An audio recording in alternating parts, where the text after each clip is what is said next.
नमस्कार, आप देख रहे हैं डीडी न्यूज और मैं हूं अशोक श्रीवास्तव। बिहार विधानसभा चुनाव में युवा मतदाता अहम भूमिका हमेशा ही निभाते रहे हैं, पर इस बार नौजवान बिहार को बदले हुए रंग ढंग और बदले हुए रूप में देखना चाहते हैं। युवा बिहार की नई परिभाषा गढ़ना चाहते हैं, एक नया बिहार, सजा और संवरा हुआ बिहार देखना चाहते हैं। युवाओं के सपनों का बिहार कैसा है, क्या है उनके मुद्दे, इसी पर फोकस है हमारा ये खास कार्यक्रम मेरा बिहार। और आज मेरा बिहार में हमने मगध महिला कॉलेज की जो महिलाएं हैं, जो बच्चियां हैं, उनके विचार जानने की कोशिश की कि दरअसल क्या हैं उनके मुद्दे।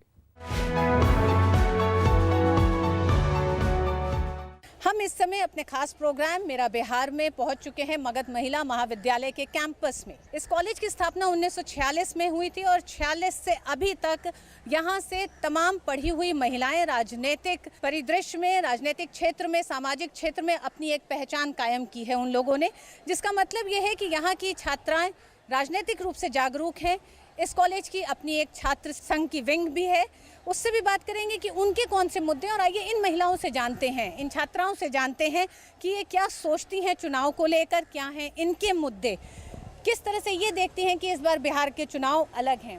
क्या लगता है, क्या है मुद्दे और बिहार का चुनाव इस बार अलग क्यों लग रहा है? पिछले 20-25 साल से बिहार में चुनाव लड़े जा रहे हैं। कई नेताएं आए, अपने वादे बोले कि हम ये करेंगे, हम वो करेंगे। बहुत ही कम नेता या फिर कह दीजिए कि नेग्लिजिबल नेताओं ने ये कहा है कि ये जो कहा है वो पूरा किया है। कुछ विकसित हुआ है बिहार में, बट ऐसा नहीं है कि हम लोग जो चाहते हैं वो हो जाए। आज बिहार में लड़कियों की सुरक्षा नहीं है, महिलाओं की सुरक्षा का कोई जगह नहीं है, ना एम्प्लॉयमेंट अच्छा से है, ना इसलिए बिहार विकसित नहीं हो पा रहा है। सबसे बेटर ये होना चाहिए कि एजुकेशन जो बिहार में बढ़ना चाहिए वो बढ़ाया जाए, ताकि यहाँ के बिहार के हर एक व्यक्ति का जो सोच होता है वो बदला जाए। क्या आपको लगता है कि बिहार में विकास का अगर हम देखें रोड मैप या विकास की तस्वीर देखें तो उसमें आप बिहार को कहाँ खड़ा देखती हैं? नंबर 3। कारण ये कि विकास जो भी है वह यहाँ के लोग ला रहे हैं, यहाँ के नेता नहीं लाए हैं।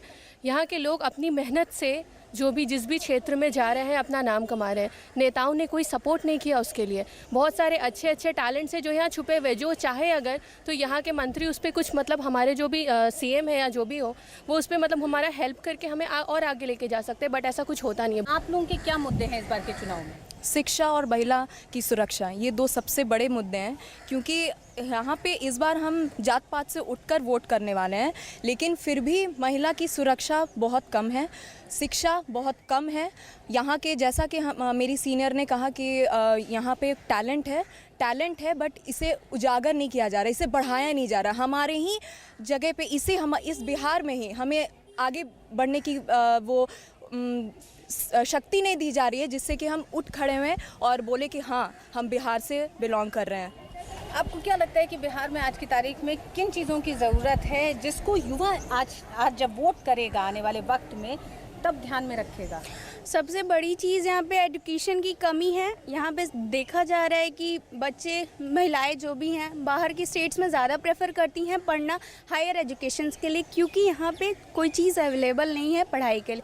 और सेकेंड थिंग है कि यहाँ पे सबसे ज़्यादा बाहर निकलो तो ईव टीजिंग का माहौल है।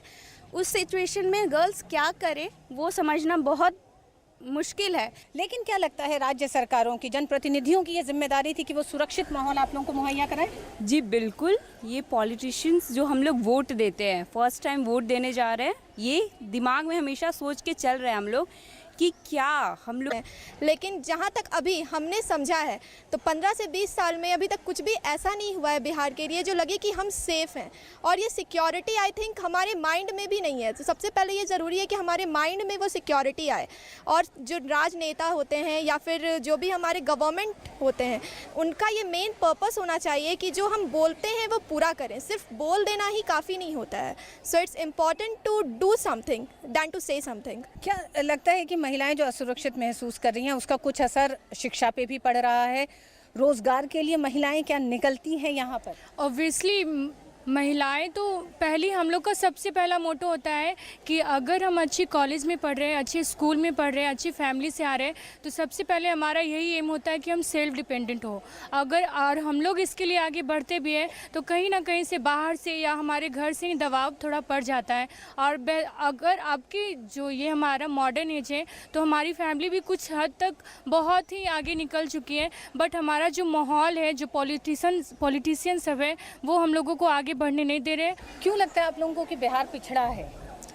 हम इसलिए क्योंकि यहाँ पे एजुकेशन है बट अच्छी तरह से होता नहीं है एजुकेशन, क्योंकि वैसे जो भी है टीचर वो पढ़ाना नहीं चाहते।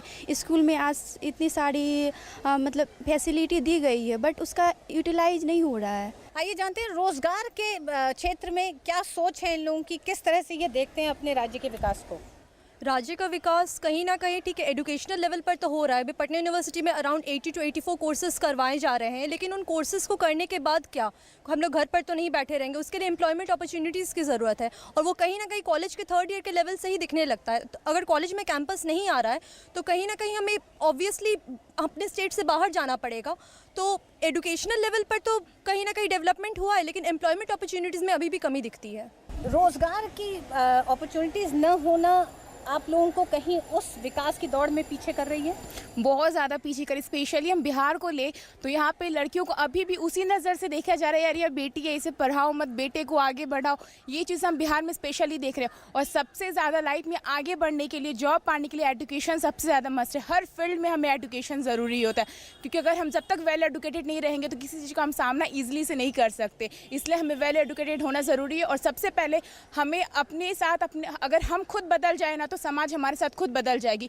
तो हमें आज से ये प्रण लेना चाहिए कि हम खुद से आज बदले अपने आप को और समाज को अपने साथ बदले, क्योंकि हम लड़की अगर हम अपने आप को बदले तो हमारे साथ कल दूसरी लड़कियां भी बदलेगी। क्या वो बदलाव इस बार के वोटिंग में दिखाई देने वाला है? एक बड़ी संख्या में युवा वोट करेगा। उम्मीद तो यही है कि दिखाई देनी चाहिए, और अगर दिखाई देता तो ये बहुत अच्छी बात है, और अगर नहीं दिखाई देगा तो उसके लिए हम ही लोग को एक्शन लेना पड़ेगा, क्योंकि पॉलिटिक्स में हमारा कोई उम्मीद नहीं है कि हमारे लिए कुछ किया जा सकता है आगे इन मुद्दों पर।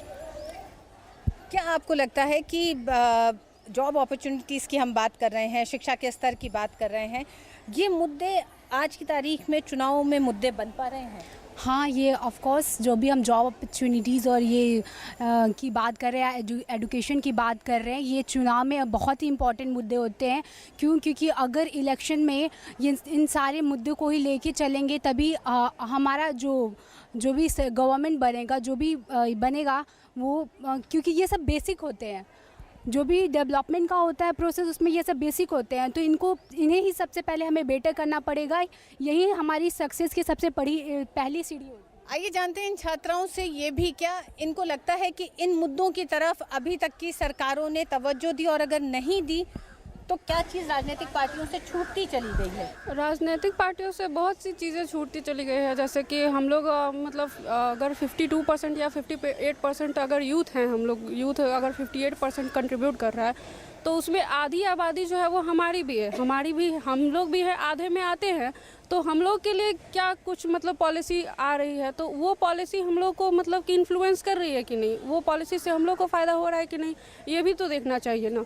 शिक्षित बेरोजगारों की संख्या बिहार में बहुत ज़्यादा है, पढ़ाई कर रहे हैं लेकिन नौकरी नहीं है, ये कितनी बड़ी समस्या लगती है? हम लोग इतना डिग्री प्राप्त करते हैं फिर भी कहीं जॉब नहीं मिल पाता है। मतलब डिग्री लेने के बाद भी बेरोजगार बैठना, तो फैमिली लोग भी ताना देते हैं कि इतना पढ़ी क्या की।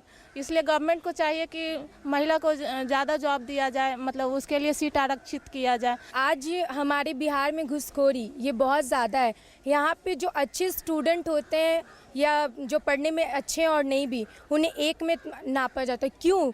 क्योंकि जो सीट होते हैं वो रिजर्व हो जाते हैं, खरीद लिए जाते हैं सीट, और इससे जो अच्छे स्टूडेंट होते हैं उन्हें जॉब नहीं मिल पाती और इस वजह से वो जॉबलेस हो जाते हैं।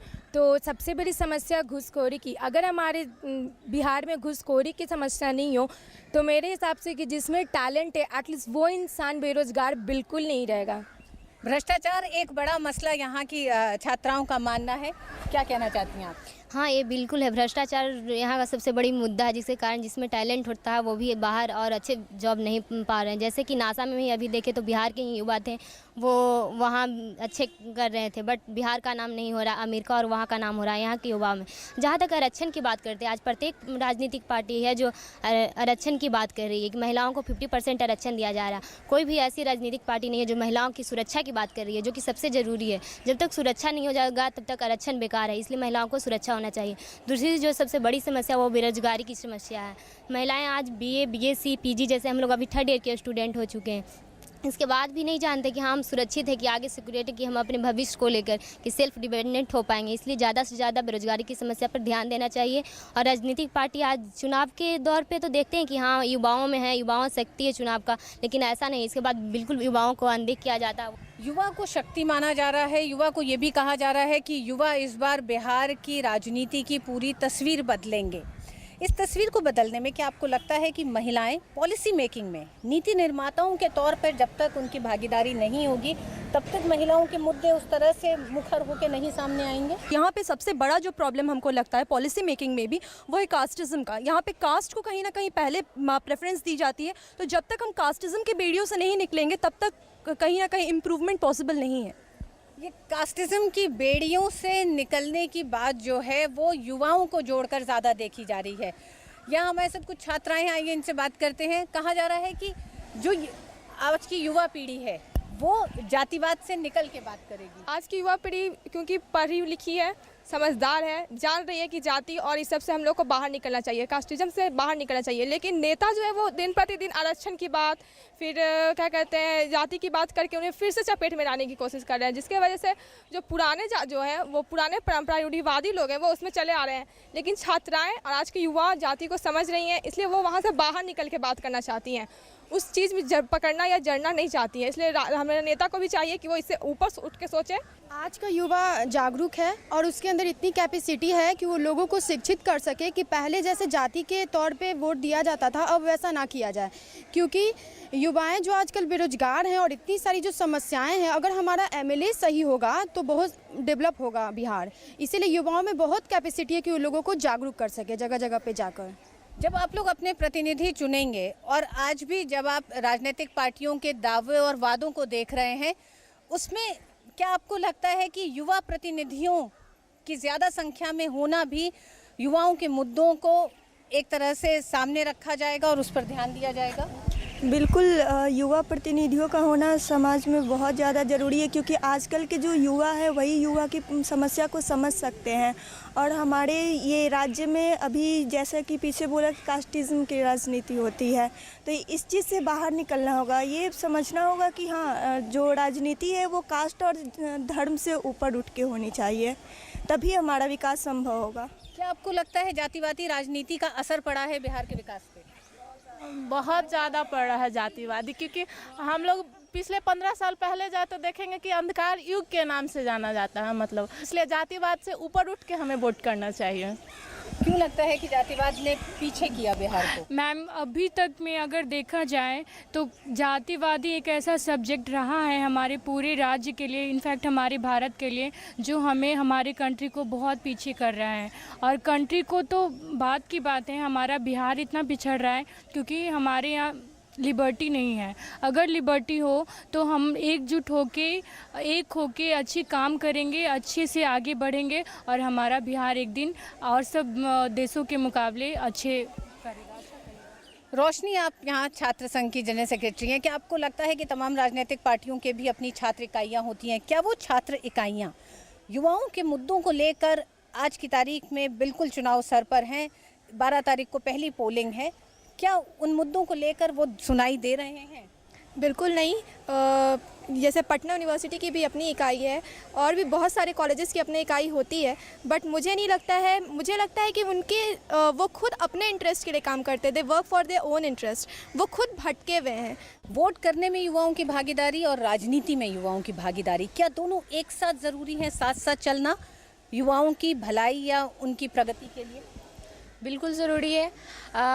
अगर राजनीतिक परिदृश्य में देखा जाए तो पिछला 15 अगस्त जो बीता, भारतवर्ष ने अपना 69वां वर्षगांठ मनाया और मतलब विकास का जो स्तर है बिहार प्रॉपर्ली बिहार में देखा जाए तो व्यक्तिगत रूप से तो बहुत ही निचले स्तर का, बहुत ही नगण्य स्तर का विकास हुआ है।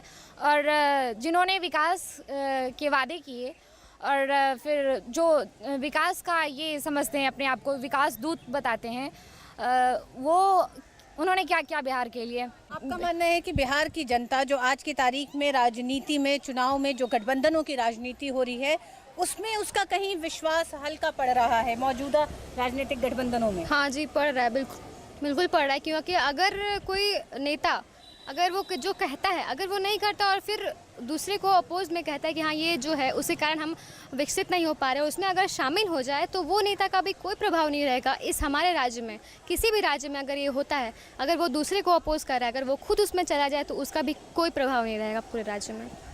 इस कॉलेज में कस्बों, शहरों से दूर दूर से लड़कियां आती हैं पढ़ने के लिए। आइए जानते हैं, ये तो हुई रोजगार के मसले पर, शिक्षा के मसले पर, बिजली, पानी, बुनियादी सुविधाओं के बारे में जानते हैं इन लड़कियों से ये क्या सोचते हैं। आप लोग बिहार के कोने कोने से आए हुए हैं यहाँ पढ़ने, उन सुदूर जगहों पर बिजली और पानी की क्या स्थिति, क्या ये बड़े मुद्दे हैं चुनाव में?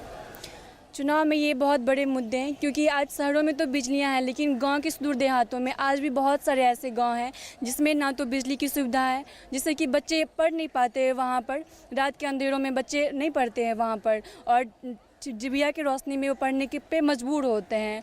और पानी की जहाँ तक बात रही है, शुद्ध पानी जो होता है वो उन लोग तक अवेलेबल नहीं है। शिक्षा के स्तर की अगर बात करें तो गाँव में, देहात में प्राथमिक शिक्षा के स्तर को आप किस तरह से देखती हैं? मैम, हम देखते हैं कि ज़्यादातर हम लोग के गांव में मिडिल क्लास की फैमिली लोग जो होते हैं अपने बच्चों को सरकारी स्कूल में भेजते हैं, और सरकारी स्कूल में इतने अच्छे व्यवस्था से एजुकेशन नहीं दी जाती है बच्चों लोगों को। तो बच्चों को जो टैलेंट तो सब में होता है, बस उसको उभारने की ज़रूरत होती है, तो उसमें उस तरह की शिक्षा भी नहीं दी जाती है और टीचर की भी कमी होती है, जिसके कारण बच्चे लोग अपना टैलेंट दिखा नहीं पाते। आप सब लोग पहली बार वोट करेंगी, क्या ये सारी मुद्दे आप लोगों में कोई चिंता पैदा करते हैं राज्य को लेकर? बिल्कुल, राज्य सरकार के अंतर्गत हमको ये चिंता लगा रहता है कि सुरक्षा, महिलाओं को सुरक्षा नहीं मिला। चूँकि हम लोग महिलाएं हैं तो हमारा फोकस नहीं रहेगा। आप कुछ भी कर लो, बहुत बड़े बड़े वादे करते हैं आप, लेकिन पूरा तो बिल्कुल नहीं होता है। और दो बात और जोड़ना चाहूँगी मैम कि वो है जातिवाद और परिवारवाद। भाई भतीजावाद इतना बढ़ चुका है कि हर एक पार्टी अपने ही परिवार के लोगों को, सदस्यों को वोट दिए, ये टिकट देना चाह रही है, लेकिन ये गलत है। अगर उसके परिवार आएंगे तो वो भी वही सत्ता चलाएंगे जो उनके पहले चला चुके हैं। तो अब युवाओं को आगे आना चाहिए, बशर्ते वो राजनीतिक परिवार से जुड़े हुए ना हों। मैम, जैसे कि आज ये युवा लोग इतने मतलब कि शिक्षित हो गए हैं कि ये जातिवाद और ये परिवारवाद ये नहीं लेंगे। वो खुद जानेंगे कि मेरे लिए क्या अच्छा और मेरे राज्य के लिए क्या अच्छा है, और उसी को अपने नज़र में रख के वो वोट देंगे। और रही बात मतलब कि जातिवाद की, तो ऐसा तो मैं नहीं अभी मान सकूंगी कि अब कोई लोग जाति को लेके वोट देंगे, क्योंकि वो अपना सुरक्षा और ये अपने राज्य की व्यवस्था को ठीक रखते हुए ही अपना जो फैसला होगा वो वोट के जरिए व्यक्त करेंगे। यहाँ हमारे साथ जो छात्राएं हैं वो ये मानती हैं कि जातिवाद से ऊपर उठ के इस बार का युवा वोट करेगा, लेकिन क्या लगता है कि युवा प्रतिनिधियों को जब आप ढूंढते हैं राजनीतिक पार्टियों में, उनकी कहीं कमी लगती है उनकी भागीदारी की? आजकल जितने भी युवा प्रतिनिधि हैं वो जातिवाद को बिल्कुल ध्यान नहीं देते हैं, और इससे पहले जितनी भी हमारी सरकार आई है उसमें ये जातिवाद बहुत अधिक थी। इसके कारण हमारा बिहार बहुत पीछे हो चुका है, लेकिन हमें अब इससे ऊपर उठ के वोट करना चाहिए, तभी हमारा बिहार बहुत आगे बढ़ेगा और महिला शिक्षा और सुरक्षा भी अच्छी होगी। आप लोगों के जहन में महिला सुरक्षा ज़रूर होगा, लेकिन आप अगर विकास के रोड मैप को क्या देखती हैं? अगले 5 साल में आपको बिहार में क्या चाहिए? अगले 5 साल में अगर सबसे पहले तो जैसे कि मैंने पहले कहा, जॉब वो सबसे ज़्यादा इम्पॉर्टेंट है।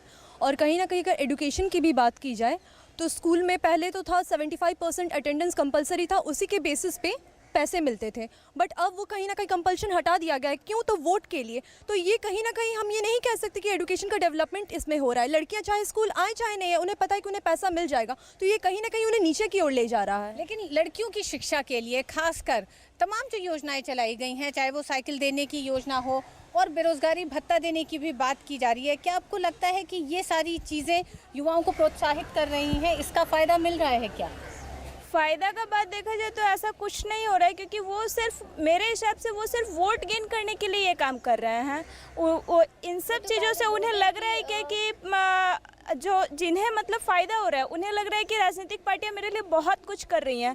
एक्चुअली वो कुछ नहीं कर रही है, वो सिर्फ वोट गेन करने के लिए ये काम कर रही हैं। क्या ये भी लगता है कि योजनाओं पे तो ध्यान दिया जा रहा है, लेकिन शिक्षा की गुणवत्ता जो है, क्वालिटी एजुकेशन पे नहीं?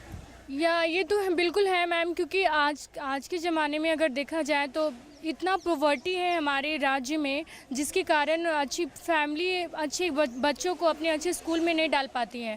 वो सबसे पहले प्रेफर करती है कि गवर्नमेंट स्कूल में डालें और तभी वो बेसिक वहाँ पे नॉलेज गेन कर सकें, लेकिन गवर्नमेंट स्कूल में ऐसा होता ही नहीं है। गवर्नमेंट स्कूल में एक्चुअली होता है क्या है, वहाँ पे ऐसे तो सरकार बोलते हैं कि अच्छी शिक्षा नियोजन की जाएगी, अच्छे शिक्षकों की बहाली की जाएगी, लेकिन ऐसा क्या हो रहा है, आप आज भी हम लोग पेपर में पढ़ रहे हैं कि बहुत सारे टीचर ऐसे हैं जो घूसखोरी के थ्रू वो आ चुके लेकिन पढ़ा नहीं रहे। और रही बात शिक्षा की, तो गांव के बच्चे मेरे ख्याल से उन्हें शिक्षा देने से पहले उन्हें शिक्षा का महत्व समझाना चाहिए।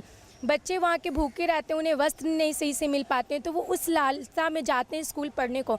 लेकिन मेरे ख्याल से जितने भी शिक्षक हैं उन्हें शिक्षा प्रदान करने से पहले उन्हें उनका महत्व बताना चाहिए। प्राथमिक शिक्षा का स्तर गिरा है पिछले कुछ सालों में, ये चुनावी मुद्दा आप लोगों के लिहाज से है? हाँ, ये मुद्दा चुनावी लिहाज से है, क्योंकि अगर हम बात करें तो अगर कोई भी बच्चा अगर शिक्षित नहीं होगा तो उसे अपने हक के बारे में पता नहीं होगा, और जब उसके हक के बारे में पता नहीं होगा उसे, तो आगे चल के क्या बोलेगा कि हाँ ये मेरा राइट है, ये हमको मिलना चाहिए। जैसा कि बिहार के सरकारी स्कूल के बारे में बात करते हैं तो वहाँ पे अच्छे से पढ़ाई नहीं होता और इंग्लिश में तो बच्चे बहुत पीछे हैं। वहाँ की मैडम अभी भी हम कभी जाते हैं तो देखते हैं कि ठंडे के मौसम में स्वेटर बिनते रहती हैं, बच्चों पे ध्यान नहीं देती, बस अटेंडेंस लेके छोड़ देती हैं। और कॉलेज की बात करें तो लड़की लोग के पास उतना समय नहीं है जितना लड़कों लोग को मिलता है। बहुत सारी लड़कियाँ BA और PG करने आती हैं तो शादी करने के बाद आती हैं, और शादी करने के बाद क्या माहौल, कितना काम होता होगा ये तो सब कोई जानता है। तो सरकारी स्कूल का भी वही हाल है और बाकी बहुत कम लड़कियों को मिल पाता है पूरे पढ़ाई करने के लिए। इस चुनाव में युवाओं की बड़ी भागीदारी सुनिश्चित करने के लिए चुनाव आयोग ने एक जागरूकता कार्यक्रम के तहत हर कॉलेज से 5 ब्रांड एम्बेसडर्स चुने हैं। आइए जानते हैं इस कॉलेज से जो 5 ब्रांड एम्बेसडर्स चुने गए हैं उनमें से कुछ हमारे साथ हैं। किस तरह से आप लोग छात्रों को ज़्यादा से ज़्यादा निकल के युवाओं ज़्यादा भागीदारी करें, उसके लिए क्या कार्यक्रम कर रहे हैं चुनाव आयोग के साथ मिलकर? उसके लिए तरह तरह की योजनाएं, स्लोगन इत्यादि बनाए जा रहे हैं। अपने महत्व को, उनका क्या व्यू है उसको देखा जा रहा है, क्या उनका विचार है इस राजनीतिक मुद्दा में, अपने अपने विचार को रख रहे हैं और उनको हम सारे लोग तक पहुंचा रहे हैं। जनगणना के तौर पर एक आंकड़ा निकाला जा रहा है जिससे कि सारी की क्या विचार है उसको पता लगाया जा रहा है। पिछले इतने सालों में राजनीतिक पार्टियों ने रोजगार का वादा किया, विकास का वादा किया। रोजगार की अगर अपॉर्चुनिटीज़ नहीं सरकारें पैदा कर पाई हैं तो उसकी क्या वजह लगती है? उद्योगों की कमी रही इस राज्य में? नहीं, उद्योगों की तो बिल्कुल भी कमी नहीं है। और यहाँ विकास की बात करें और रोज़गार की बात करें तो जितने बार इलेक्शंस होते हैं उतने बार रोज़गार उपलब्ध कराने के वादे किए जाते हैं। कुछ दिनों पहले मैं और मेरी पूरी ग्रुप ने एक शॉर्ट सर्वे किया था गवर्नमेंट स्कूल्स का, तो हमें वहाँ पे एक सर्वे के दौरान बस एक ही बात पता चली कि गवर्नमेंट ऐसा नहीं कह सकते कि हमने किसी भी क्षेत्र में उन्होंने प्रोग्राम्स को इनहेंस नहीं किया, उनको लाया नहीं है। बट हाँ, वास्तविकता ये है कि कहीं भी वो प्रोग्राम्स बच्चों तक पहुँच नहीं पा रहे हैं। क्या आपको लगता है राजनीति में महिलाओं की भागीदारी निम्न है? महिलाओं की भागीदारी तो है, लेकिन वो बस एक पुतले की तरह है। जो असली उनको जो सियासी जो चला रहे हैं वो उनके पीछे कोई और है। जैसे कि हमने देखा कई बार, बहुत सारे एग्जाम्पल्स हैं, तो हर बार होता है कि महिलाएं तो बहुत सारी हैं पॉलिटिक्स में, लेकिन वो उनके पास कोई हक नहीं होता है कि वो अपने हिसाब से डिसीजन ले। तो सबसे बड़ी बात यह है कि महिलाओं को ये खुद, जो पॉलिटिक्स में जो महिलाएं हैं, वो जो पॉलिटिकल लीडर्स हैं, उनको ये समझना होगा कि बीइंग अ वुमेन हम अपने लिए मतलब उसके हिसाब से जो भी डिसीजन लेना है अपने लिए लें। मगध महिला महाविद्यालय की छात्राओं का मानना है कि महिला सुरक्षा उनका बड़ा मुद्दा है। इसके अलावा रोजगार एक बड़ा मुद्दा है, क्योंकि अब से कुछ साल के बाद यहाँ पे जो 3rd ईयर और PG की जो लड़कियाँ, उनका कहना है कि अब वो यहाँ से कॉलेज से निकलने के बाद उनको नौकरी चाहिए, तो उनको रोजगार चाहिए। और वो ऐसे जनप्रतिनिधियों, राजनीतिक पार्टियों की तरफ देख रही हैं जो विकास का एक रोड मैप, एक विजन दे सकें जिसमें रोजगार हो, शिक्षा हो, महिला सुरक्षा हो। तो ये था हमारा मेरा बिहार का मगध महिला महाविद्यालय से इस बार का अंक। अगले हिस्से में देखेंगे, किसी और कॉलेज के युवाओं से बात करेंगे और जानेंगे उनके क्या हैं मुद्दे और किस तरह से वो इस चुनाव को देख रहे हैं। कैमरामैन विनय के साथ ऋतु वर्मा, मगध महिला महाविद्यालय से।